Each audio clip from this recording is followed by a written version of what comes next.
Сегодняшняя тема.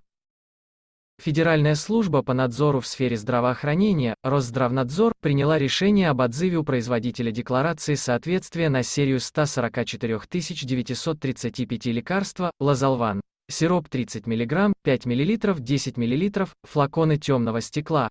1, в комплекте стаканчики мерные, 1, пачки картонные, в связи с тем, что сразу несколько партий лекарства серии не соответствуют заявленным в декларации требованиям качества. Ранее Росздравнадзор забраковывал несколько серий лекарства из-за подозрительного осадка на дне, которого, согласно декларации о соответствии, быть не должно. Теперь производителю придется либо декларировать осадок как норму, либо, если осадок все же является нарушением, устранить его.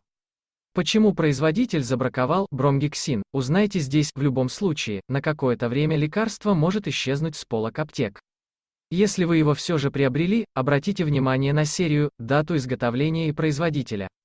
При возникновении сомнений позвоните в управление Росздравнадзора по Петербургу для уточнения по телефону 812 310 61 75. Сироп Лазолван применяется при заболеваниях дыхательных путей для лучшего отхождения мокроты у взрослых и детей с 6 лет. Чем нельзя лечить кашель, читайте здесь. Фото goodwin.info.